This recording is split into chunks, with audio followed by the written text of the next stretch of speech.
Hi, Chapter 19, page 158. After returning to the camp from his swim, Cole smeared lotion on his sore and blistered hands. A movement caught his eye as he pulled on his leather gloves to start work. "Hey, look," he called, pointing across the bay. "Is that a coyote?" Edwin and Garvey looked up at the ghost-like figure moving along the far shoreline. "It's a wolf," Edwin said. "A big one." The solitary gray animal loped along the shore, stopping every dozen strides to look around and sniff among the rocks. When it reached the stream, it lowered its head to drink and then bounded across the shallow rapids and disappeared into the thick underbrush. "Tonight we dance the wolf dance," Garvey announced.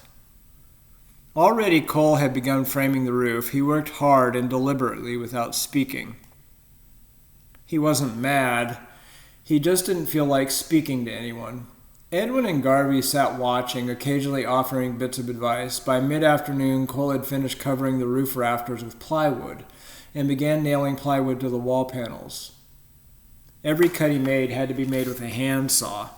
The rain made the wood slippery and the ground muddy. In the late afternoon, Cole rolled black tar paper over the roof and tacked it down.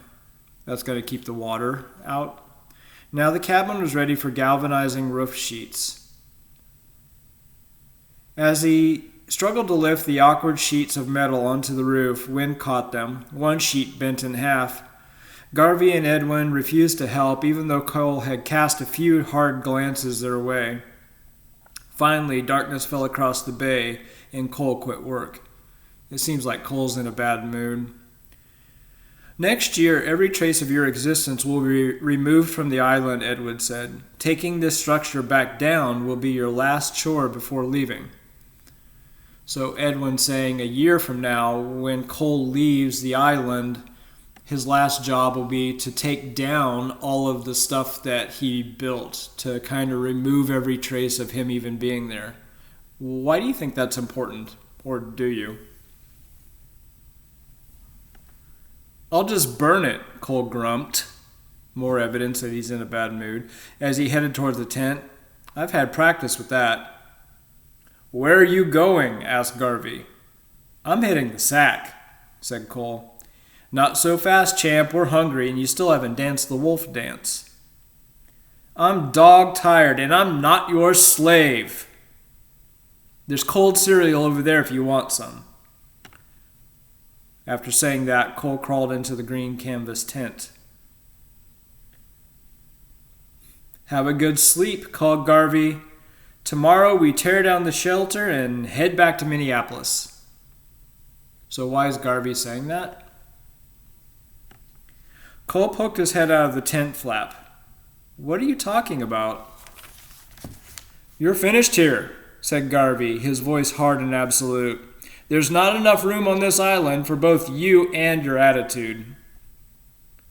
Cole's thoughts raced. Garvey must be bluffing. But what if he wasn't? Nothing was worth that gamble.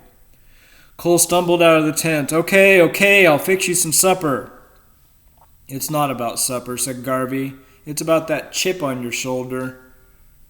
When people say that somebody has a chip on their shoulder, it usually means that they're carrying around a negative attitude about things. And everything kind of pushes their buttons in the wrong way. "It's about the chip on your shoulder. You still think life is a free ride. You're still blaming the world for everything and looking for the easiest way to get by. It's only been 2 days, and already you've got your attitude back." "I'm sorry," Cole stammered. "I didn't mean it." "Don't apologize to us," Garvey said. "Apologize to yourself. It's your life you're betraying, not ours." What does he mean by that? It's your life you're betraying, not ours. Cole crossed from the tent to the fire and fed wood quickly under the flames. Not a word was spoken as he prepared instant chicken casserole mix for Edwin and Garvey. He made extra effort to serve the food up nicely, but inside he didn't feel much like celebrating. He felt frustrated and desperate. Edwin and Garvey ate in silence. "I said I was sorry," Cole said. You also said that you had changed, answered Edwin. Please don't take me back, Cole's voice wavered. I promise, I'll try harder. I'll do anything you ask. Edwin stood and faced Cole across the fire. It's time to cut losses and send you home. I didn't mean what I said, I just... Edwin held up his hand. Stop your mindless talking. Your words insult me. They're just noise in the air. They don't mean anything. Tomorrow morning I want you to get up alone and soak. Then I want you to carry your ancestors and roll away your anger. When you return to camp, we'll see what you've learned. Edwin turned and headed for the tent. Garvey followed. Wow. Edwin is really angry.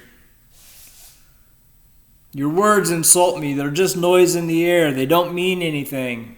Tomorrow I want you to do all this stuff on your own. I want you to go soak.